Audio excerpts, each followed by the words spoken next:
શ્રી કુંદકુંદાચાર્ય વિરચિત વિયમસારજી પરમાગમ, એમાં 5મો અધિકાર પરમાર્થ પ્રતિક્રમણ અધિકાર, અને એમાં આપણે 85મી ગાથા ઉપર આપણે પહોંચ્યા છીએ.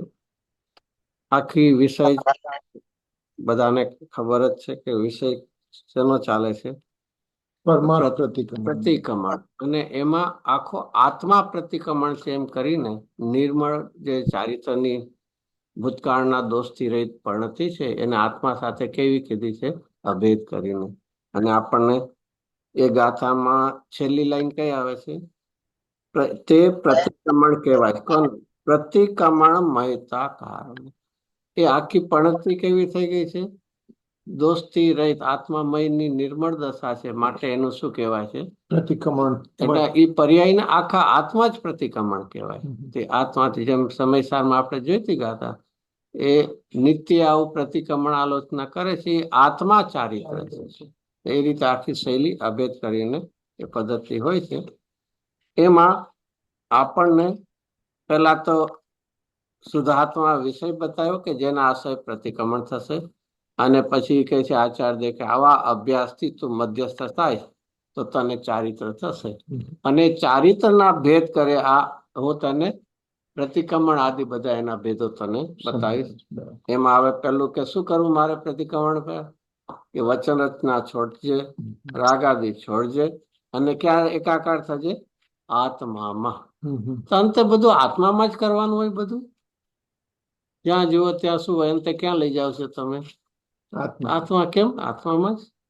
અરે ભાઈ, આત્મામાં ન લઈ જાય તો ક્યાં લઈ જાય? બાર રખડી રખડીને તો આજે કેટલો કાળ ગયો છે. આત્માને છોડીને 5 ઇન્દ્રિયના વિષયોમાં એકાકાર થઈને અનાદિનો રખડે છે. હવે સ્વભાવ તરફ જા. સ્વભાવના આશ્રય શું કહેવાય?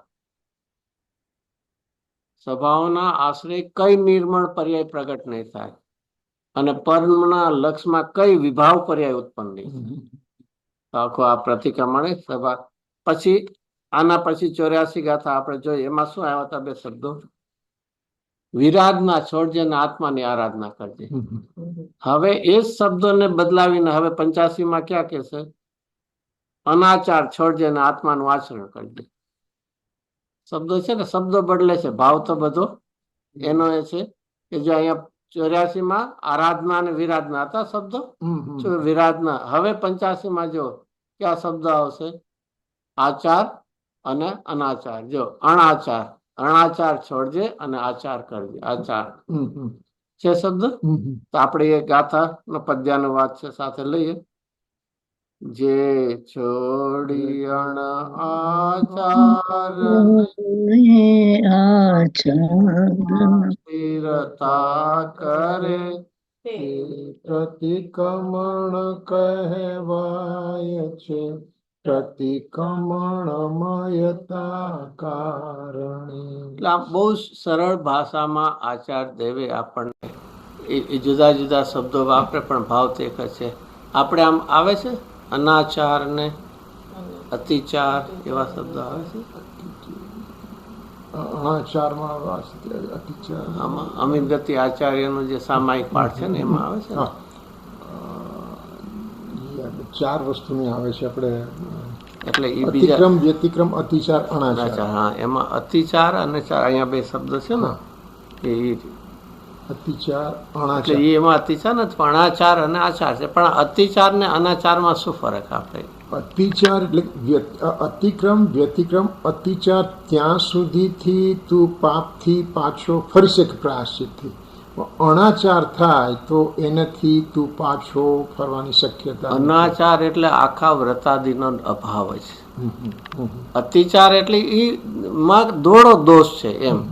જેને આપણે એક બીજો એક્ઝામ્પલ તરીકે લઈએ તો શું લેવાય? કાચની આઈટમ છે, પડે છે તો શું થઈ શકે? ફૂટી જાય છે.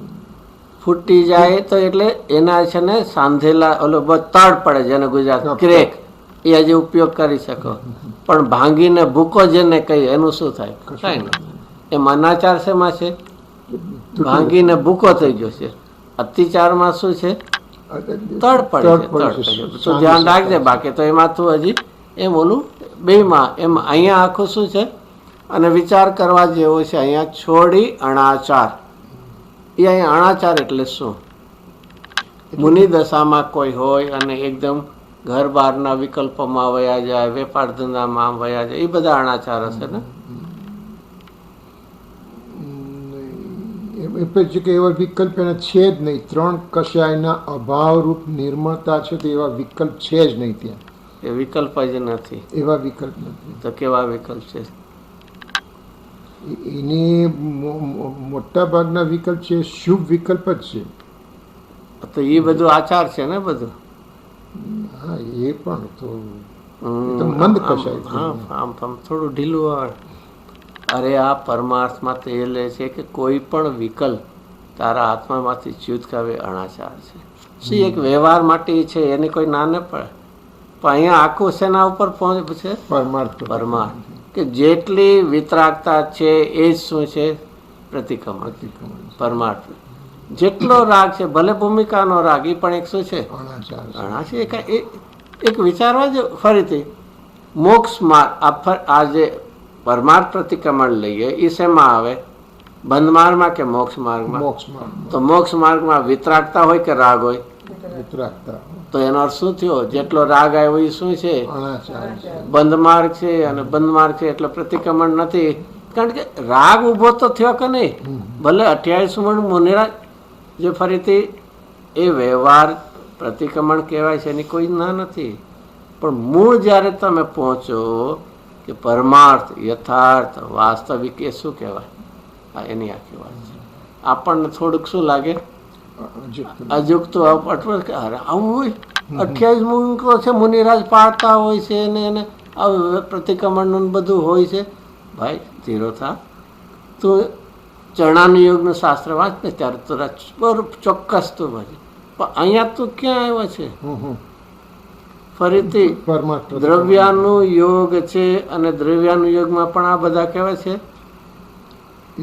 અધ્યાત્મમાં, એમાં પણ. અને એનું નામ કોને કહેવાય? સમયસાર અધ્યાત્મ, નિયમસાર અધ્યાત્મ. એમાં શું કોને કહેવાય? અરે જ્યાં ગુણ ગુણીનો ભેદ પણ જેને કહેવાય શું કહે છે? સ્વીકાર્ય નથી.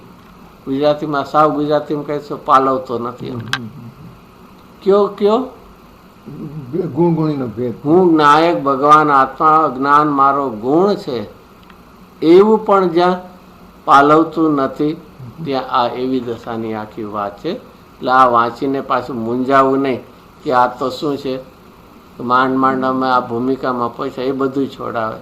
ભાઈ પેલું ચિંતા ન કર. પેલો ભૂમિકાને યોગ શુભ રાગ નહીં છૂટે, એનું એકત્વ છૂટશે. અને અહીંયા તો મુનિરાજના અસ્થિરતાને છોડાવીને પૂર્ણ શુદ્ધોપયોગમાં જાય એવી ભાવના. ફરીથી આ આખું શાસ્ત્ર વિચારીએ. કુંદકુનાચાર્ય છેલ્લી ગાથામાં શું કીધું છે? મેં શા માટે રચ્યું છું? મારી પોતાની પરિણતિ કલમાશિત હતી. નહીં, એ તો તમે સમયસાર કહો છો. આ નિયમસાર કહો છો. નહીં તે ચા તો પછી ગાથા કાઢવી પડશે છેલ્લી. કેટલામી નંબરની? 187. છેલ્લી 187.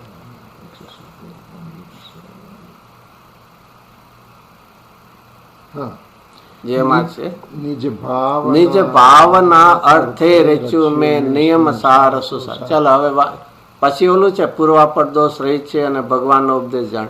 પણ મૂળ શું છે? નિજ ભાવના અર્થે. હવે તો મુનિરાજ જે છે 6 7 ગુણસ્થાને જોલે છે, એની ભાવના શું હોય? શુદ્ધતાની પૂર્ણતા, કમ્પ્લીટ પૂર્ણતા કરવી. કે મારે 7માં ટકાતું નથી, 6માં આવું છે પણ મને નથી પોસાતું, મારે તો શું કરવું છે? શ્રેણી માંડવું, એવી ભાવના છે ને. તો એ શ્રેણી માંડે એમાં કયો વિકલ્પ હશે? 28 નો કયો વિકલ્પ હશે? શુદ્ધ ઉપયોગ. એટલે વિકલ્પ નથી. પ્રતિક્રમણ નો કયો વિકલ્પ હશે? કે મારે પ્રતિક્રમણ છે, એના 6 વિભાગ છે, ચલો સારું થયું, મારું સામાયિક પૂરું થયું, હવે તીર્થંકર સ્તુતિ લઈશ, પછી પંચવર્ષનું વંદન લઈશ, એવી રીતે કરશે. આ આખું જેમ સોગાનીજીને એ એક વાક્યમાં આખો શું ફરક પડી ગયો? આખો એક વાક્યમાં ભેદના થઈ ગયો. એ તો દશા ફરક. પહેલા દિશા મળી અને દિશામાંથી પછી દશા બદલી. એ કયું વાક્ય હતું? દિશા બદલી. રાગ મારો નથી. નહીં નહીં, એ તો આખી દશા બદલીનો સોનગઢનો છે. ત્યાં શું અજમેરમાં 6 આવશ્યક શું હોય? 1 આવશ્યક છે.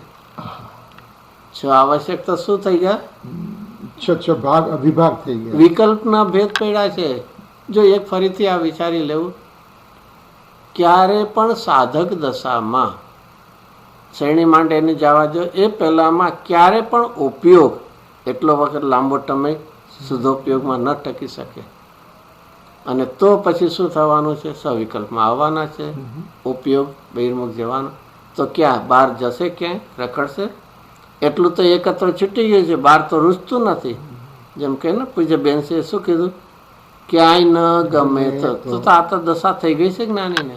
પણ સ્વરૂપમાં તો રહેવાતું નથી, અને બહારમાં ઉપયોગ ગમે ત્યાં જાય. તો એના માટે આ બધા વિકલ્પના છે કે તું મર્યાદામાં રહી. હવે અહીંયા એ તો સાધક સમ્યક દ્રષ્ટિને એની મુનિરાજ કુનકુન આચાર્ય દેવ કહે છે. હવે એની શું ભાવના હોય? શું ભાવના હોય? મારે આ અશુભમાંથી બચીને શુભમાં રહેવું એવું છે કે મારે હવે તો શુદ્ધોપયોગમાં રહું, શ્રેણી માંડું ને. અને તેથી આ જે બધા વિકલ્પો છે, કયા વિકલ્પો? વ્યવહાર પ્રતિક્રમણના ને એની પણ અહીંયા કહે છે એને છોડવાની. નથી છૂટી જુદી વાત છે, પણ ભાવનાઓ તો એવી હોય કે ન હોય એમાં. તો એ રીતે આ છોડી અણ આચાર. અને એ પણ એક વિચારવા જે આચાર જેમ કહે ને પંચાચાર આવે છે ને. પંચાચાર ક્યાં છે? જ્ઞાનાચાર, દર્શનાચાર, ચારિત્રચાર, વીર્યાચાર ને તપાચાર એ છે ને. તો એ પણ શું છે? એ વિકલ્પો છે. તો એક આચાર કયો છે? પોતાના શુદ્ધાત્મામાં રમવું, ઉપયોગ સ્થિર થઈ જાય, એ ખરેખર આચાર છે. આચાર એટલે કરવા જેવું આચરણ, કરવા જેવું એ કાર્ય છે એમાં. અને અહીંયા એટલે આચાર્યદેવ કુનકુનાચાર્યદેવ પોતાની ભૂમિકાથી આવે કે આટલો વિકલ્પ ઉભો થાય છે. ફરીથી બીજું ચાલો હજી લઈએ. પ્રતિક્રમણ એટલે શું? દોષથી પાછા ફરવું. ભલે અત્યારના ભૂતકાળ માટે, પણ દોષથી પાછા ફરવું એ તો છે કે નહીં? હવે તમે મને કહો 28 મિનિટનો વિકલ્પ ઉભો થાય એ શું છે? દોષ. તો પછી તે આવી જાય કે નહીં? એને છોડીને ત્યાં ઉત્કર્ષપણાની મુશ્કેલ કે ભાઈ એનાથી પણ વિકલ્પ છોડીને અહીંયા તો છોડી અણ આચાર. અને આ બધામાં પણ એક શબ્દ કયો આવે છે? છોડવાની જ વાત આવે. છોડવું એટલે શું? છોડવું એટલે 5 ભાવમાં કયો આવે? ઓછું જરા કરવાનું કયો ને, ધીરે ધીરે કરવાનું. છોડવું એટલે અભાવ કરવાનો. તો કોઈને એમ થાય કે આ પંચમ આરામાં ભરત ક્ષેત્રમાં કોઈને ક્ષાયિક ભાવ તો ન થાય. કયો ક્ષાયિક ભાવ? જ્ઞાન ચારિત્રનો નહીં, શ્રદ્ધાનો પણ ન થાય, જે ચોથે થઈ શકે. ચારિત્રનો ક્ષાયિક ભાવ ક્યારે? 12મા ગુણ સ્થાન. જ્ઞાનનો ક્યારે? 13મા ગુણ. વીર્યનો 13મે ગણ. બધું તો અહીંયા તો અત્યારના આ કાળે આ ક્ષેત્રે શ્રદ્ધાનો પણ જે ચોથે થઈ શકે છે એ પણ નથી. અને છતાં અહીંયા શેની વાત આવે છે? એટલે કે એટલો અર્થ ક્યાં આવી ગયો? 12મા ગુણસ્થાન એની વાત આવી ગઈ. અરે ભાઈ, ભાવનામાં શું કામ હિંતા તું કરે છે? સમયસારમાં એટલા માટે 73 ગાથામાં છે ને આશ્રવના ક્ષય કરવાની વિધિ પૂછી છે. 38 ગાથામાં તો કહે છે મોહનો એવો નાશ કર્યો ફરીથી અંકુર ઉભો ન થાય. પ્રવચન સારમાં ત્યાં સુધીની વાત. અમને મોહ ગ્રંથિ જે ગઈ છે હવે ફરીથી નથી થવા. આવું બધું તો જે ક્ષાયિક સમ્યક્ત્વ થયું દાખલા તરીકે જે જીવને, તો એને પછી ચોથા 5મા 6 જ્ઞાનનો ક્ષયક્ષમ હોય કે એકદમ ઓકે?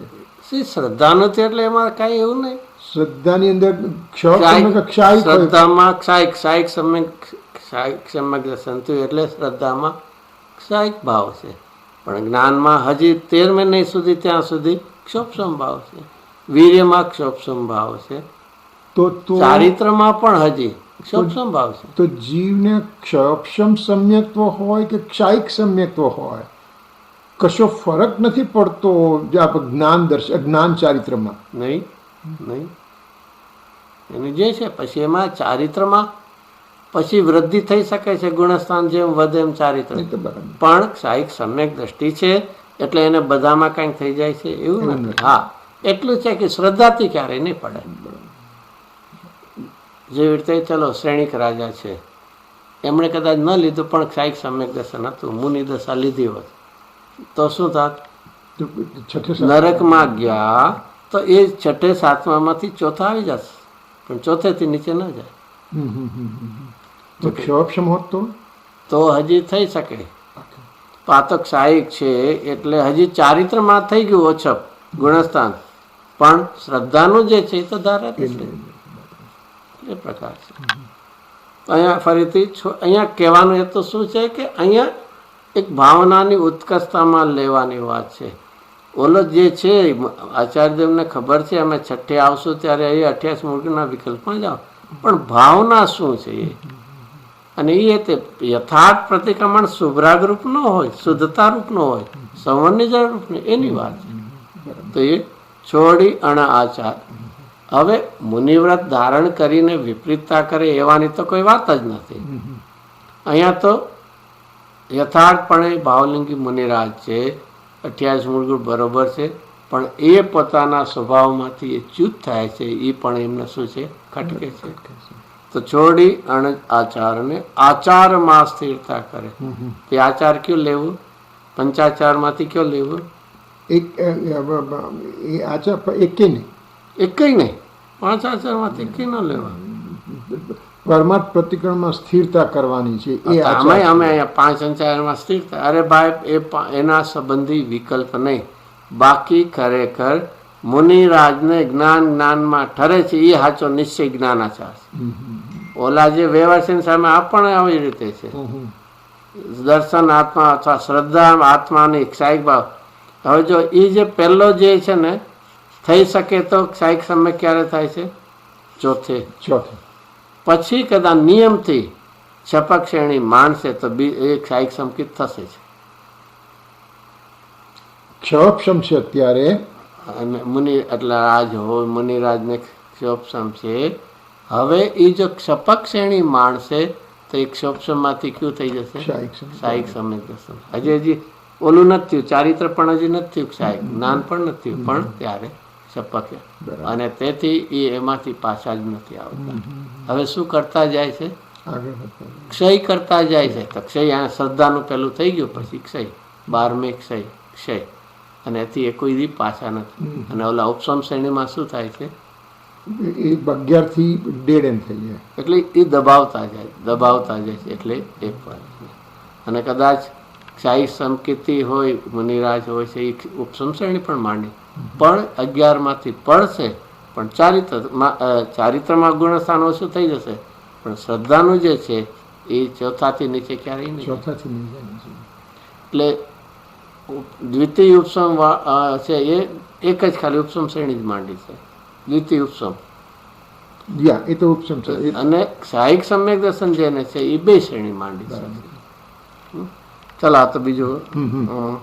અહીંયા ફરીથી જે આચારમાં તો ફરીથી જ્ઞાનાચાર એટલે શું? જ્ઞાન ઉપયોગ હવે આત્મામાં ઠરે છે એ જ્ઞાન. ઓલા વિકલ્પની વાત નથી. પ્રવચન સારમાં દીક્ષા લે છે, જીવની વાતમાં પંચાચારની વાત આવે છે ને, અને એમાં બધા વિકલ્પો લે છે. 5 આચાર જ્ઞાનાચારમાં કોની વાત લે? એના 8 અંગ છે ને, એનું વાત. શુદ્ધ અક્ષર, શુદ્ધ ભાવ, ઉભયને જીનવાણી પઠનનો સુકાર, અને એમાં દર્શનાચારમાં નિસંગ નિકાંશ છે. એ બધા વિકલ્પો. અહીંયા તો શ્રદ્ધાએ આત્માનો એવો કબજો લઈ લીધો એક હવે ડકતી નથી, એ દર્શનાચાર છે.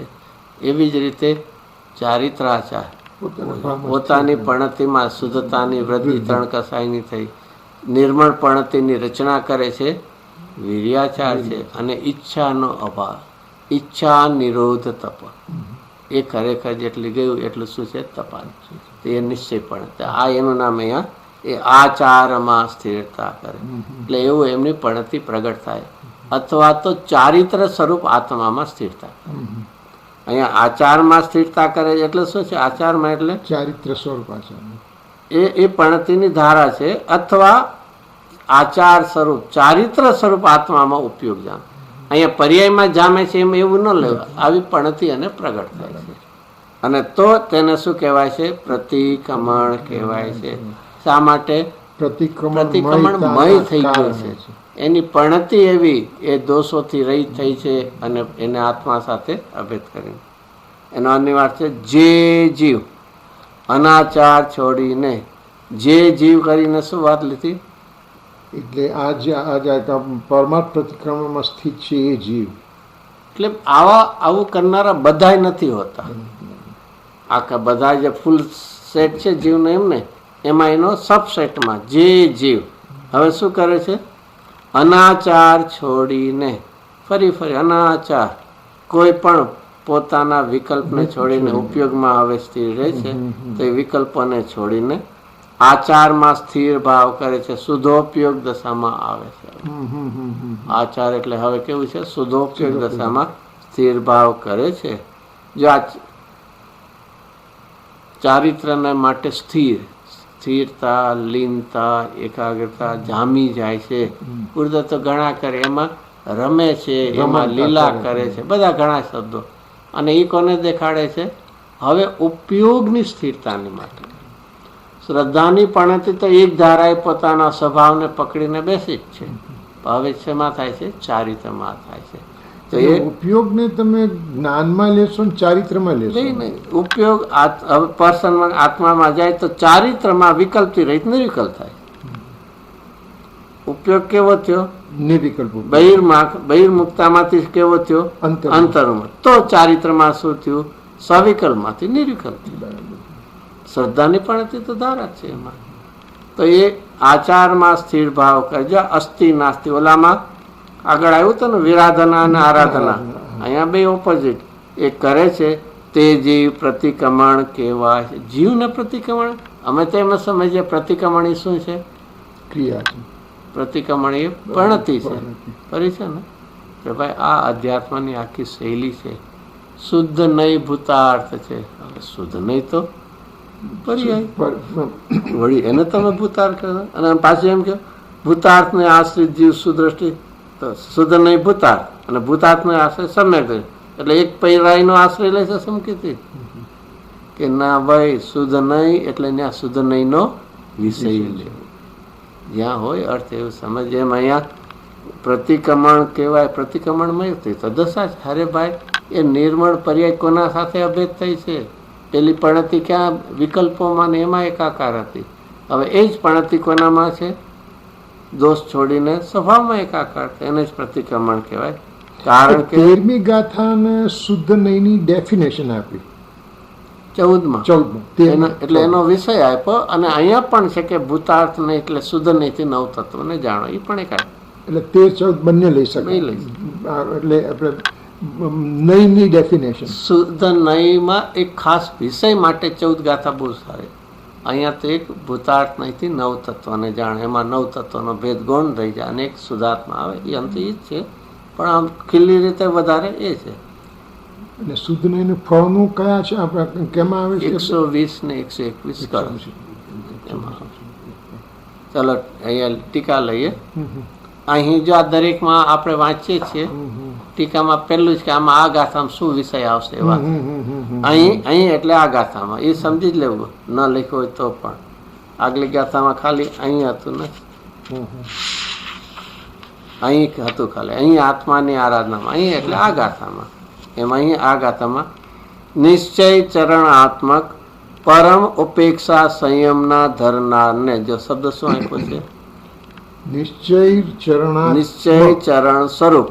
નિશ્ચય ચરણ ચારિત્ર સ્વરૂપ. નિશ્ચય ચારિત્ર. પણ નિશ્ચય ચારિત્ર શું છે? રાગરૂપ છે કે વિતરાગતા રૂપ છે? વિકલ્પ રૂપ છે કે નિર્વિકલ્પ રૂપ છે? શુદ્ધતા રૂપ છે કે અશુદ્ધતા રૂપ છે? આશ્રયબંધ રૂપ છે કે સામાન્ય? તો પછી એની વાત છે. તો એ કેવું હોય છે? અનેકો નિશ્ચય ચરણાત્મક પરમ ઉપેક્ષા સંયમના ધરનારને. ફરીથી પરમ ઉપેક્ષા સંયમ. એ કયું ગણસ્થાન છે?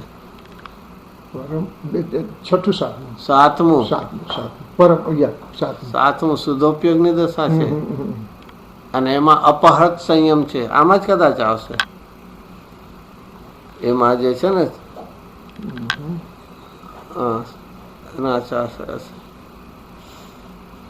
અને આ જે છે એ ખંડિત થયું, અપહૃત છે. જેમ કે ને ઇન્જરી થાય છે ને, તો એ છઠ્ઠે ગુણસ્થાન આવે તો સંયમ કેવો છે, થોડો ખંડિત થાય છે. અને પરમ ઉપેક્ષા સંયમ એમાં શું છે, એ પૂર્ણ ધારા છે. એટલે એમાં આમાં કદાચ કાં પ્રવચન સારમાં છે એ શબ્દ આવે, અપહૃત સંયમ ને પરમ ઉપેક્ષા સંયમ. તો ફરીથી આ ગાથામાં નિશ્ચય ચરણાત્મક, જો ફરીથી આ શબ્દો કોન્સ્ટન્ટ યા ધ્યાનમાં રાખવાના કે અહીંયા આચાર્ય પોતાની ભાવનાથી હવે છઠ્ઠા ગુણસ્થાને પણ ન હોય અને સાતિશયમાં પહોંચી જાય એવી ભાવનાથી, અને તેથી એમના ચરણાનુયોગમાં કહેલા બધા વિકલ્પને પણ કેવા કીધા છે, અનાચાર કીધા. ઓલામાં વિરાધના કીધું. આપણી જે વિરાધનાનો તો પ્રશ્ન જ નથી એમને બધા. તો એ પરમ ઉપેક્ષા સંયમ, ફરીથી પરમ ઉપેક્ષા.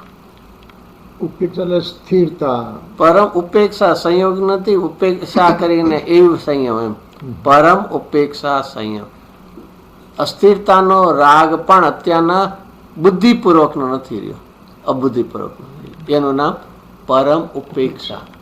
સંયમ કર્યું ને, પણતીને મર્યાદા કરીને, અને તો કેવું કર્યું, સંયોગની શું કરી, ઉપેક્ષા, અને સ્વભાવમાં સ્થિરતાની, તો એનું નામ સંયમ કર્યું. તો પરમ ઉપેક્ષા સંયમના ધરનારને નિશ્ચય પ્રતિક્રમણનું સ્વરૂપ હોય છે. એટલે કે એને નિશ્ચય પ્રતિક્રમણ હોય છે. જ્યાં કોનો નિષેધ છે, અશુભ તો છે જ નહીં, અરે શુભ પણ. આ એને નિશ્ચય પ્રતિક્રમણ સ્વરૂપ હોય છે, અથવા એનું પ્રતિક્રમણ નિશ્ચય સ્વરૂપ હોય છે. નિશ્ચય પ્રતિક્રમણનું સ્વરૂપ કે પરમાર્થ પ્રતિક્રમણ હોય છે, નિશ્ચય પ્રતિક્રમણ હોય છે, યથાર્થ હોય છે, એમ કહ્યું છે. કોણે કહ્યું છે? જીનદેવે. કુન આચાર્ય. અહીંયા કુન આચાર્ય, અલ્ટિમેટ તો જીનદેવ છે. એટલે એવા હવે એનો ખુલાસો કરે છે. નિયમથી પરમ ઉપેક્ષા સંયમ વાળાને, બરોબર, સંધિ એ રીતે છૂટે ને. પરમોપેક્ષા સંયમ છે ને, એને આ રીતે પરમ ઉપેક્ષા સંયમ વાળાને શુદ્ધ આત્માની આરાધના સિવાયનું બધું જ. વિચારો શું આમાં બાકી રહ્યું? ચલો, ખાલી અશુભ જ લેવું કે શુભ લેવું? શુભ અશુભ બંને આવી ગયા. અને એમાં શુભમાં કેવો કોઈ પણ પ્રકારનો સંજલનનો જે અલ્પ રહ્યો, ગુણગુણીના ભેદનો, ને કોઈ પણ શુદ્ધાત્માની એક આમ જેને શું કહેવાય, બે ફાટ કરી દીધા. ગુજરાતીમાં કહે ને, ગુર્દશના શબ્દોમાં વાણિયા વેડ ને, તારું રૂ ને મારું રૂ વચ્ચે એમ નહીં. અહીંયા તો ક્ષત્રિયની જેમ મારા શુદ્ધાત્માની આરાધના સિવાય, એટલે કે શુદ્ધાત્માની આરાધના વિકલ્પમાં ન થાય, નિર્વિકલ્પ દશામાં થાય. જેને સમયસારની પહેલી ગાથામાં કઈ સ્તુતિ કહેવાય? ભાવ સ્તુતિ. આ કે એ સિવાયનું બધું. અને પાછું શું કીધું? અનાચાર. બાપરે, અનાચાર. મુનિરાજના 28 મૂળ શુક્લ લેશાના પરિણામને તમે કેવા કહો? શુક્લ લેશિયાના પરિણામ, શુક્લ લેશાના એ અનાચાર કહી દીધું. અનાચાર. કૃષ્ણ લેશાને તમે કૃષ્ણ લેશાને કહો તો માનીએ અમે. કદાચ ચલો કૃષ્ણ છે, નીલને કાપોત ને તમે કહો તો પાતો પિત્ત પણ નહીં, પદ્મ પણ નહીં, અને આનાથી વધારે કયો શુભ ભાવ હોય? કોઈ ન હોય. એમ થઈ ગયું. એને તમે અનાચાર કહો? ચાલો તો એટલા અમે નહીં કરીએ, જાઓ તમે એને અનાચાર. ના, નહીં. તમે એટલો બધો નિષેધ કરો છો, તમને જાણે એલર્જી હોય એવી રીતે. અમે નહીં કરીએ, આમાં તો અમને નહોતું ગમતું. અહીંયા તો તમે કીધું એટલે બહુ જોડાતા હતા. અરે ભાઈ, ચાલો તું માની લે, તું સ્વભાવમાં જઈ શકતો નથી, અને શુભ ભાવને તું હે જાણે છે, તો શું કરીશ? તું શું કરીશ? સ્વભાવમાં જતો નહીં, શુભ તો અશુભમાં જતો રહીશ. તો બીજું તારી પાસે ઓપ્શન જ નથી. પણ બીજું શું છે? અને એક બીજું, જો પોતાના એ સ્ટેટમેન્ટને કોન્ટ્રાડિક્ટ કેવી કરે છે. તમે એમ કહો છો, ફરીથી શબ્દો પાછા તમે કહો કે પુણ્ય પાપ બે કેવા છે? સરખા છે. બરોબર, તો સારું છે, અમે પુણ્ય છોડી દેશું અને પછી પાપ કરશું. તમારે કાંઈ નહીં બોલવાનું. ફરીથી એના સ્ટેટમેન્ટમાં શું કોન્ટ્રાડિક્ટ થયું? પડવા માટે નથી, એમને- આગળ એમને- વધવા એમને માટે એવું છે. એવું હા. નથી, એવું નથી. એણે શું કીધું? પુણ્ય અને પાપ બે સરખા છે એમ તમે કીધું, અને ધેરફોર અમે હવે પુણ્ય છોડીને પાપ કરશું. એને કે તું કોન્ટ્રાક્ટ, જો બે સરખા થયા તો એકને છોડ્યું ને બીજાનું કામ ગ્રહણ કર્યું તો બંને બે સરખા. સરખા કહે, અને પછી અહીંયા હું પુણ્ય છોડીને પાપ કરી તો ફરક તો પાડ્યો તે થાય. જો બે સરખા માન્યા હતા તો બે છોડવા હતા ને કાં તો બે ગ્રહણ કરવા હતા. પોતાના કુતર્કની ચાલશે ને અહીંયા વાત. પોતાને એમ લાગે હું બહુ લોજિક લોજિક શું આપ્યું? તે જ તો ભેદ પાડ્યો. તે જ કીધું હું હવે પુણ્ય છોડીશ. તો તે બેને જો સરખા માન્યા તો બે છોડવા હતા. સભામાં જાવું તો તને કોઈ ના પાડત, પણ તું તો સભામાં જાતો નથી, પુણ્યને છોડે છે ને પાપ કરે છે, અને પછી કે પુન પાપ હરખા ક્યાંથી થયું તારું? તો અહીંયા ફરીથી નિયમથી પરમ ઉપેક્ષા સંયમ વાળાને મુનિરાજને આ લખતા અથવા કુનકુના આમ કેવી ભાવના બજાર. અરે શાસ્ત્ર લખવાનો વિકલ્પ આવે છે એ પણ જાણે અમને કેવું લાગે છે? અનાચાર લાગે, અનાચાર. પણ શું થાય છતાં એક કરુણા બુદ્ધિ જીવો પ્રત્યે છે.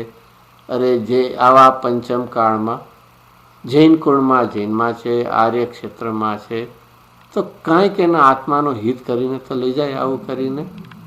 ને તો મનુષ્ય ભાવ કેવો, ગુજરાતીમાં શું કેવું, એળે વયો જશે, નિષ્ફળ નકામો. તો અહીંયા સુધી એ પુણ્ય લઈને આવ્યો છું, તો હવે એમાં શું થોડુંક ઉમેરવા જેવું છે? એક તત્વની શું કરવા જેવી છે? આરાધના. તો અહીંયા આરાધના ત્યાં દેખાડી 84માં. હવે 85માં કે તું આત્માનું આચરણ કર, આત્માનો આચાર, આત્મામાં સ્થિરતા લીનતા. તો એના માટે કે નિયમથી ચોક્કસપણે, જો નિયમ શબ્દ આપ્યો છે, નિયતમ સંસ્કૃતમાં છે, નિયતમ, આ નિયમ જ છે, નિશ્ચિત છે, ચોક્કસ છે. આ સિદ્ધાંત જ છે કે પરમ ઉપેક્ષા સંયમ વાળાને શુદ્ધ આત્માની આરાધના સિવાયનું બધું કેવું છે?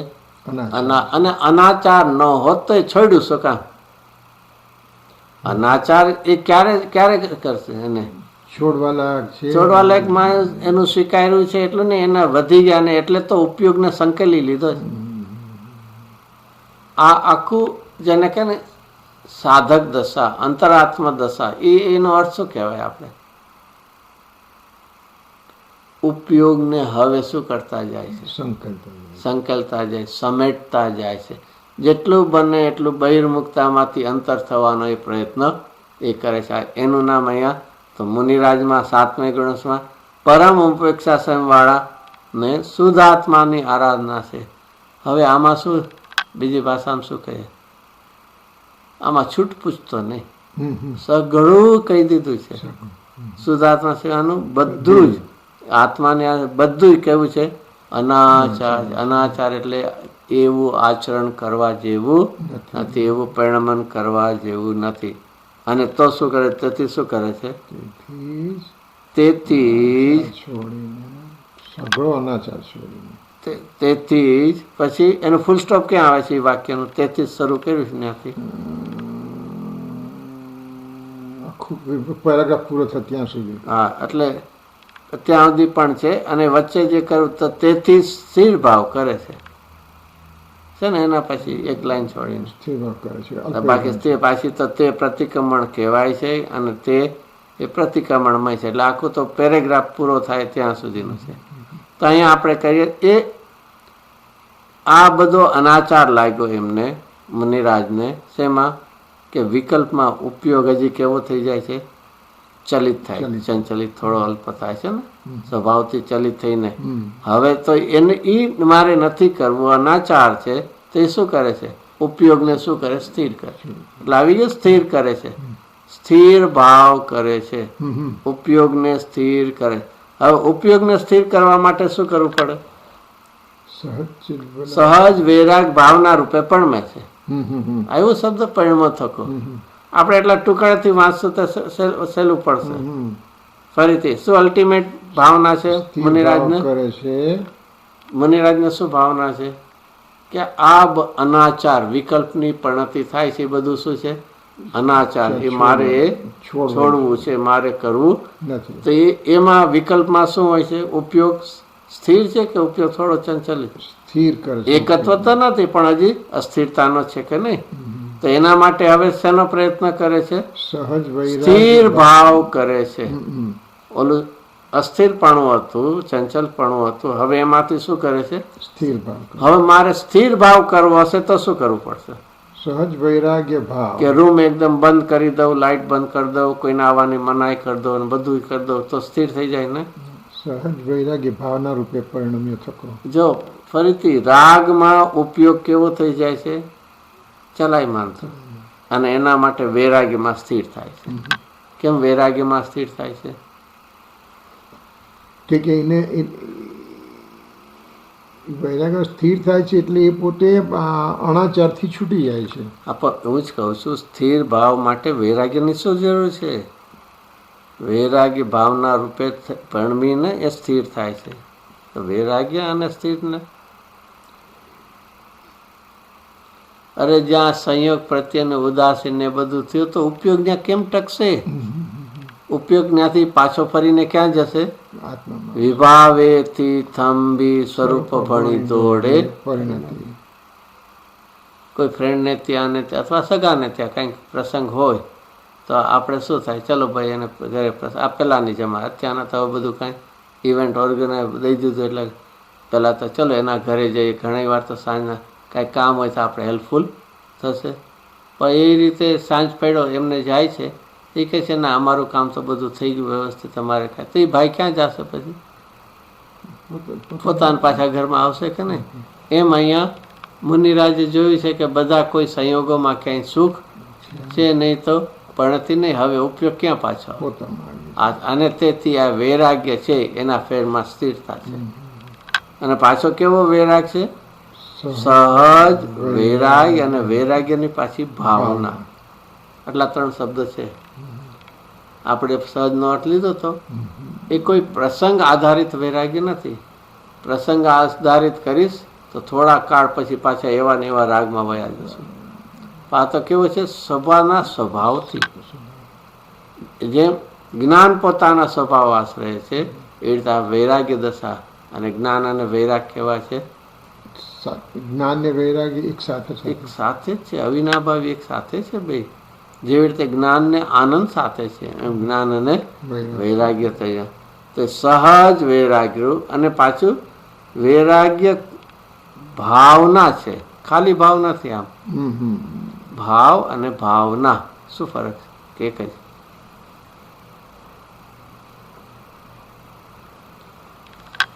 ભાવ એટલે એક વર્તમાન એક પર્યાય, અને ભાવના એટલે એની ધારા પ્રવાહ, વારંવાર ધારા. ભાવના ઘૂંટા કરે. એક ભાવ આવ્યો, એક આવીને છૂટે છે, પણ ભાવના એ શું છે? ધારા છે. અને એટલા માટે ચૈતન્યમાંથી ઉગેલી ભાવના, રાગદ્વેષમાંથી નહીં, અને તો સફળ થઈએ છૂટ. એટલે ભાવનાની શું દેખાડે છે? ધારા પ્રવાહ. ખાલી ભાવ છે એ તો વર્તમાન પૂરતું થઈ ગયું. તો અહીંયા સહજ વૈરાગ રૂપી ભાવના કરે છે તો કયા રૂપે પરમે છે? સ્થિર ભાવ. અને હવે આવો સહજ વૈરાગ ક્યારે થશે? કે પરમ તત્વની ભાવના સ્વરૂપ આચાર. શું છે? પરમાત્મ તત્વની ભાવના. આવ્યું ત્રીજી લાઈન ઉપર. પરમાત્મ તત્વની ભાવના. અને એ ભાવનાથી શું થાય છે? સહજ વૈરાગ્ય છે. અને સહજ વૈરાગ્ય તો શું થાય? સ્થિર થાય છે. પરમાત્મ તત્વ, પરમાત્મા નથી પણ પરમાત્મ તત્વ છે ને. શું ફરક પડ્યો? પરમ આત્મ તત્વ. હા, અને આપણે પરમાત્મા કહીએ તો શું ફરક? પરમાત્મા તો આખી આપણે જુદી પર વસ્તુ થઈ ગઈ. હા, બરોબર. એટલે કે પરમાત્મા તત્વ શું? ઉપચરિત અસદભૂત થઈ ગયું. ઓકે. તો પરમાત્મ તત્વ એટલે પરમ તત્વ, જે મારામાં જે છે પરમ તત્વ. અરે પરમાત્મ તત્વ તો દરેક પાસે છે, અને એનું જો ઓળખાણ કરે ને પૂર્ણતા પામશે તો પરમાત્મા. બરાબર. પરમાત્મા તત્વથી તો બધા કેવા છે? એ યુક્ત છે. ભરેલા જ છે. જો એમાં શબ્દ પરમાત્મા પછી તત્વની તો સંધિ છૂટી પડે ને. તત પ્લસ ત્વ ત્વ, બરાબર. તત અને ત્વ. તત એટલે હોવું, તે, તે તે તે, અને ત્વ એટલે પણ, પણ તે પણ. તે પણ. અને તો અહીંયા કેવું છે? પરમાત્મા પણ. તો સ્વભાવ પણ છે ને પરમાત્મા. તો સ્વભાવ છે એ તે પણે છે, એટલે કે પૂર્ણપણે છે. તો એ પરમાત્મા તત્વની ભાવના રૂપે. અને એ કયો પરમાત્મા? કયો પરમાત્મા? કારણ પરમાત્મા. નિરંજનની જ આવ્યું ને. એના પછી બે હજી વાંચીએ છીએ. હા હા, ઓ ઓ ઓ, નિરંજન. ઓકે, આવ્યું આપણે બેગથી વાંચીએ હા છીએ. હા હા. તો એ જો ફરીથી શું કરે છે મુનિરાજ? શું કરે છે? સ્થિર ભાવ કરે છે. તો કેવી રીતે સ્થિર ભાવ કર્યો તમે? કે સહજ વૈરાગની ભાવના કરી. તો મને ઉપયોગ ક્યાં હવે? ભટકતો નથી, કારણ કે બધાથી શું થઈ ગયું? નકાર આવી ગયો. કોઈ બધું તો અહીંયા ઉપયોગ ક્યાં ફરીને પાછો આવશે? પોતામાં. તો એ સહજ વૈરાગની. અને એ સહજ વૈરાગ કેવો છે? પરમાત્મની ભાવના રૂપ. આ ચારમાં એનું નામ સહજ વૈરાગ. પરમાત્મ તત્વની ભાવના. ભાવના ફરીથી એના ઉપર. ખાલી એક સમયની વાત નથી. એ શું થવી જોઈએ? એની ધારા રહી. આપણને ધારા ન થાય ને. આપણે પણ ક્યાંથી થાય? આટલું બધું કામના બોજા લઈને તમે કે પરમાત્માની ભાવના. કોઈ તમને મૂર્ખો કહેશે. વિકલ્પ દશામાં થાય ને. અરે ભાઈ, પરમાત્મા તત્વને એક સમય પણ છોટવા જેવો નથી. એનો તું નિષેધ કેમ કરે છે? અને પાછું પરમાત્મા તત્વની શું છે? પાછી ભાવના. એની પણ પણતીની ધારા છે, શ્રદ્ધાની ધારા છે. ભલે ઉપયોગ બહાર જાય છે જ્ઞાનનો, પણ એ પણતીની ધારા. અને તો એ ભાવના છે, તો તેનું નામ સહજ વૈરાગ્ય છે. તો એ કયો પરમાત્મા તત્વ હવે? કે નિરંજનની જ. મારો પોતાનો એટલે દરેકનો પોતપોતાનો એનો છે. આ મારી પાસે છે નિરંજન. ફરીથી નિરંજન એવું વિશેષણ કેમ આપ્યું? અંજન. અંજન એટલે મલિનતા. મલિનતા, અશુદ્ધતા, અપવિત્રતા, બધું. તો એવું કેમ છે? નિરંજન એવો શબ્દ કેમ? એટલે કે રાગ દ્વેષ રહિત. અરે ભાઈ, અહીંયા પ્રતિક્રમણની વાત ચાલે. દોષથી રહિત. તો અહીંયા તો કહે છે પ્રતિક્રમણ એટલે દોષથી રહિત. નિરંજન હશે એના આશ્રય તને પ્રતિક્રમણ. તારો આશ્રયભૂત જ રોગિષ્ઠ હશે. જેમ ડૉક્ટર બીમાર રહે અને પછી દર્દીને કેવું તને ઉપાય દેખાય. એમ અહીંયા જો સિલેક્શન વર્ડ કે અહીંયા પ્રતિક્રમણ એટલે દોષથી રહિત થવાનું છે. તો અહીંયા તારો જ ભગવાન આત્મા કેવો છે? દોષથી એવો કેવો છે? નિરંજન નિજ પરમાત્મા તત્વ છે. એની ભાવના કરજે. સહજ વૈરાગ્ય થશે તો તને સ્થિર ભાવ થશે. આ તેનું નામ શું કહેવાય છે? પરમ તપોધન પ્રતિક્રમણ. એને સાચું પ્રતિક્રમણ કહેવાય છે. તો એ હજી આગળ પૂરું વાક્ય કરે નિરંજન. હવે નિરંજન નિજ પરમાત્મા કીધું, એનું લક્ષણ શું છે? તમે નિરંજન એક આપ્યું તો ખરું, એનું લક્ષણ શું છે? જેથી અમને એ પરમાત્મા તત્વ ઓળખાય.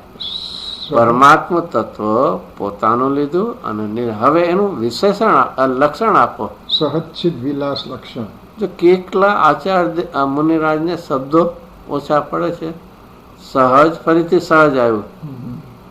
તો અહીંયા સહજ વૈરાગ ભાવના હતી ને, એવી રીતે અહીંયા સહજ ચિદ વિલાસ લક્ષણ. ફરીથી સહજ. સહજ નિરપેક્ષ. નિરપેક્ષ એટલે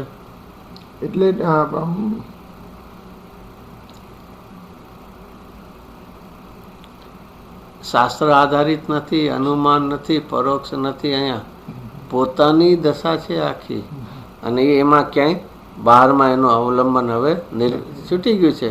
તો એ સહજ છે. પછી ચિદમાં ચૈતન્ય એટલે કે ચૈતન્ય એટલે દર્શન અને જ્ઞાન બે એમાં આવશે. અને વિલાસ એમાં કોણ આવશે?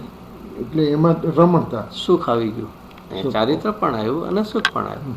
ઓલું સહજ જ્ઞાન, ચિદ એટલે જ્ઞાન, અને એમાં શ્રદ્ધા અને ચારિત્ર લ્યો જ્ઞાન.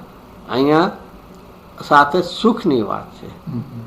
શ્રદ્ધા છે, ચારિત્ર છે, જ્ઞાન છે, પણ હવે એની સાથે શું છે? સુખ છે. એની વાત છે કે સહજ ચિદ વિલાસ લક્ષણ. જે સહજ સુખથી ભંડાર ભરેલો છે. અને એ પણ એક વિચારો, એ સુખી શેમાં આવે, કેવો ભાવ આવે? વેદનભૂત ભાવ. અને વેદનભૂત ભાવથી જશું તો ઓલમોસ્ટ ક્યારે ઠગાશું નહીં. ત્યારે ખબર જ પડશે મારી પણતીમાં કોઈ અપૂર્વતા પ્રગટ છે આવી, તો એને એનું ઉદ્યોત જ છે. તો અહીંયા સહજ ચિદ વિલાસ સ્વરૂપ, જ્ઞાન અને આનંદ સ્વરૂપ એ લક્ષણ છે. અહીં કોનું છે? મારું પોતાનું નિરંજન નિજ પરમાત્મ. અને એમાં જો સ્થિરતા કરે તો સહજ વૈરાગ થઈને સ્થિર ભાવ થાય છે. તો આ અસ્થિનું વાત કર્યું. તો હવે કે છે આત્માના અનુભવને એની સિવાય બધો આ પરિણામન છે, કેવું છે? અનાચાર છે. તેથી જ સગળો અનાચાર છોડીને, હવે ત્યાંથી ફરીથી વાંચીએ આગળ. તેથી જ એટલે આત્મામાં જે લીન નથી એવી પણતી બધી બહિર્મુખતાની કેવી છે? અનાચાર. તેથી ધેર ફોર મળી બીજી લાઈન ઉપર ટીકા. તેથી જ સગળો આવ્યો. તેથી ધેર ફોર શું કામ?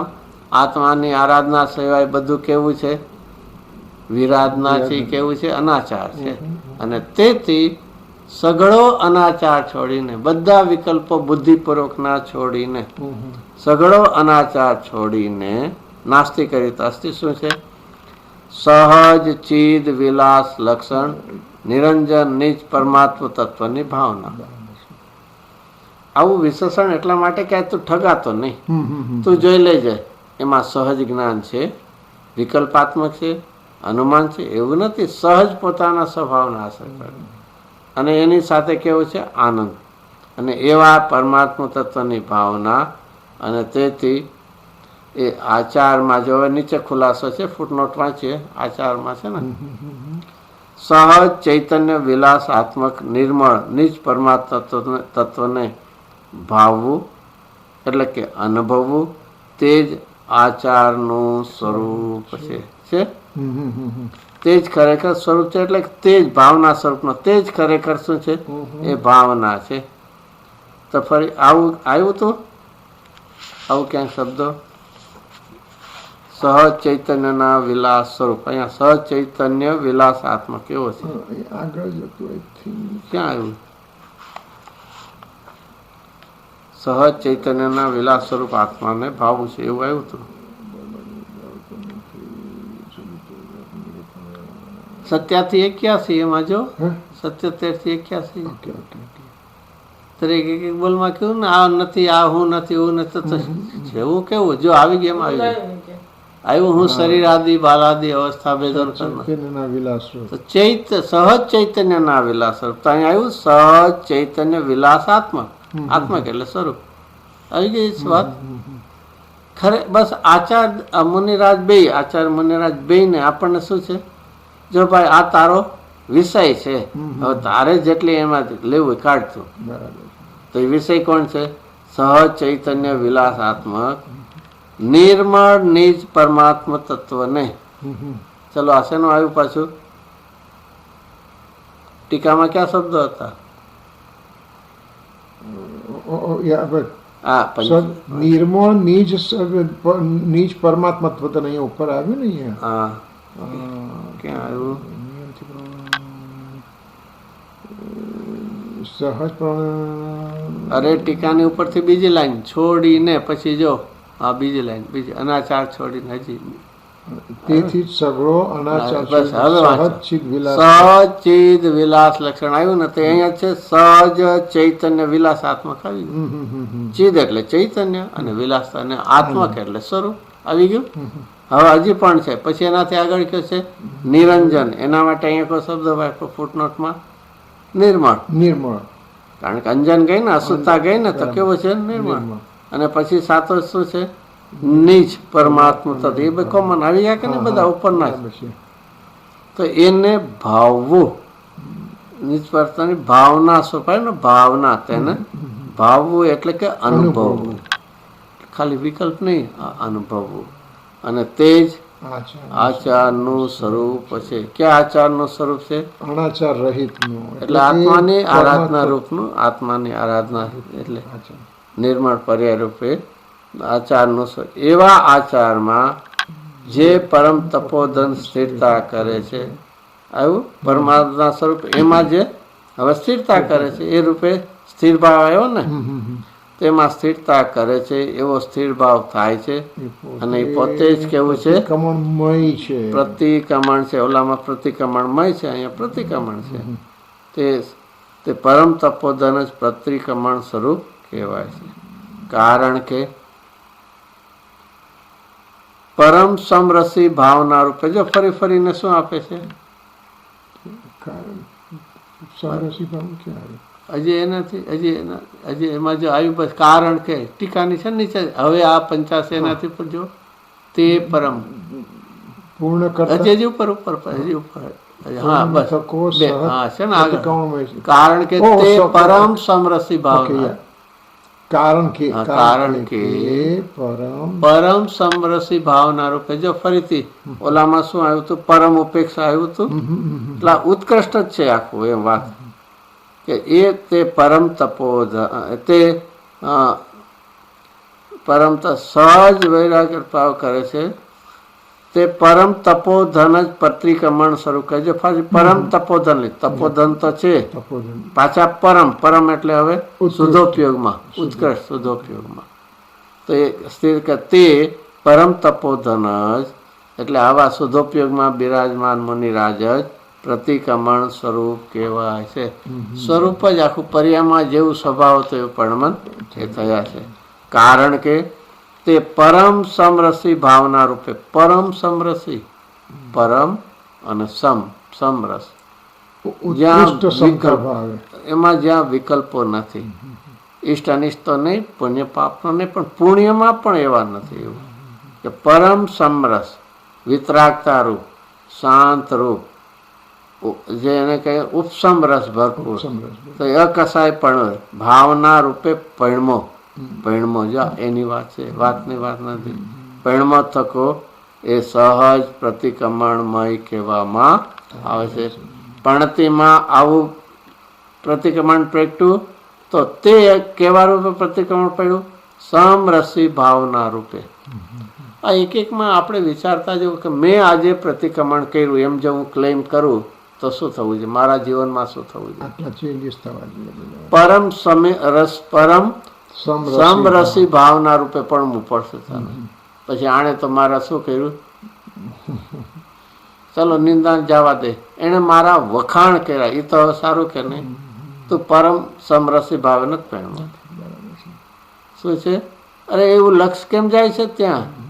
અહીંયા તો પરમ સમરસી ભાવના રૂપે પહેણવો તો કોણ છે, વાઘસિંહ આવીને ખાય છે કે શ્રાવક આવીને મારી બહુમાન કરે છે, કાંઈ જ ફરક પડતો તો એ પરમ એટલે શુદ્ધોપયોગમાં બિરાજે છે, લક્ષ જ નથી. ક્યારે પણ આવા મુનિરાજના પ્રસંગો તો વાંચ્યા જ હશે, ગુરુદેવના શ્રીમુખે સાંભળી જ હશે ને. ગસ્સુ કુમાલનો છે, પછી 5 પાંડવનો છે, સુકોસલ મુનિરાજનો છે. તો એ બધામાં એક શું વિચારવા જેવું, 5 પાંડવને તો દુર્યોધનના ભાણેજે શત્રુંજય પુરુષ ધગધગતા લોઢાના, વિચાર કરો એમણે શું બગાડ્યું છે. હવે દુર્યોધનની જેવા પરિણામ હોય ને એવું થાય એમાં શું. અરે 3 જણાએ તો યુધિષ્ઠિરમાં કોણે ઉપસર્ગ કર્યો છે, શેના વડે કર્યો છે, શા માટે કર્યો છે, એવા વિકલ્પમાં પણ આ એનું નામ શું કહેવાય છે, પરમ સમરસી ભાવના રૂપે. અને આવું હશે તો જ સહજ નિશ્ચય પ્રતિક્રમણમય છે. આ ટીકામાં 2 શબ્દો વધારે આવ્યા, ક્યાં પરમ અને સહજ. આવી પરમ દશા છે તો સહજ થઈ જાય. તો આ રીતે આપણને હવે ફરી ત્યાં કંઈક ખ્યાલ આવી ગયા બધામાં. મિથ્યાત્વથી રહિત સમ્યકના જે નથી, અહીંયા તો અસ્થિરતાના રાગથી પણ રહિત, એ પછી અસ્થિરતાના તમે 28 મૂળ કોઈ પણ તો એનાથી રહિત થાય છે તો સમરસી ભાવ થાય છે. અને એ કોઈ દોષ નથી તો એનું નામ પ્રતિક્રમણ કહેવામાં. Any questions, anybody? બહુ સરસ, એક શબ્દનું તમે એટલું બધું અમને સમજાવ્યું છે, રિયલી અમેઝિંગ. ના ઇટ્સ રિયલી બહુ સરસ છે ને. આપણા પુણ્યના ઉદય છે એવું અત્યારે. પુનઃ ઉદય તો ગુરુદેવ મળ્યા છે. આ એક આપણે વિચારવું કે આચાર્ય દેવના એક શબ્દો છે શું છે એ કેરી સમ વેલ્યુઝ છે. આ સિમ્પલી આપણે એમ નથી કે લખી નાખ્યા છે એવું નહીં. અને પાછા અધિકારને યોગ્ય શબ્દ છે. દોષથી રહિત થવું તો નિરંજન શબ્દ વાપરશે. ઉત્કર્ષ લેવું છે તો પરમ શબ્દ વાપરે. વિતરાગતા રૂપની પરમ તો સહજ કહેશે. એટલે આખો એ શબ્દ પ્રયોગ પણ. અને ફરીથી તારી સ્થિરતા ક્યારે થશે? વૈરાગ થશે. તો અહીંયા વૈરાગ કરતા નથી ને આત્મામાં ઉપયોગ કરવા, ચિંતન કરવા બેસો ને 5 મિનિટમાં પછી દુકાન યાદ આવી જશે ને ઘર યાદ. વૈરાગ લાવો એવો પ્રકારનો, તો પછી એની ધારા થશે. સરસ ઓકે. આપણે આજે બપોરનું સેશન છેલ્લું સેશન રહેશે ફિનિક્સ માટે, અને પછી સાંજનું સેશન નથી આજનું. ઓકે, ચાલો.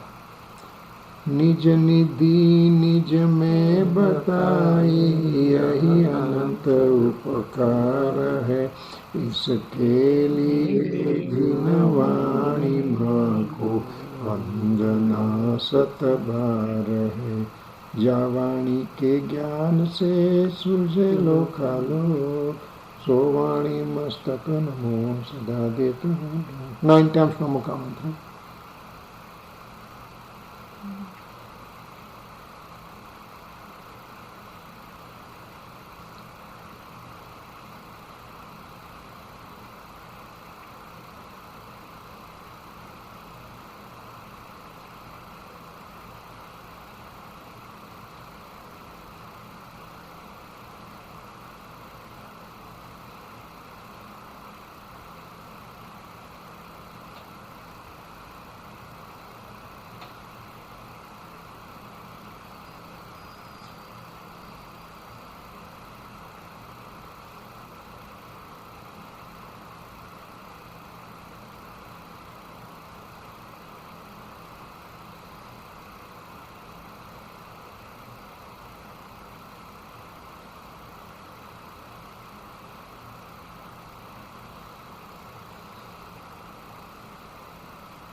અંત સિદ્ધ પરમેશ્વરી ભગવંતોનો જય હો. વૃષભાદિ મહાવીર પર્યંત ચતુર્થી તીર્થંકર ભગવંતોનો જય હો. શ્રીમંદરાદિ 20 તીર્થંકર ભગવંતોનો જય હો. જીન મુખોદ્ભવા જીનવાણી માતનો જય હો.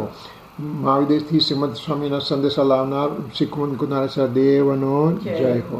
કુંકુનાચાર્ય રચિત પંચપરમાગમના ભાવ ખોલનાર અધ્યાત્મ મૂર્તિ કૃપાળુદેવ શ્રી ગાંધી સ્વામીનો જય હો. ધન્ય પ્રસમૂર્તિ ભગવતી મહાતનો જય હો. ધન્ય એકાવતારી શ્રીમદ રાજચંદ્ર દેવનો જય હો. પરમ દિગંબર સનાતન દિગંબર જૈન ધર્મનો જય હો. જય જયકાર. જય જિનેન્દ્ર.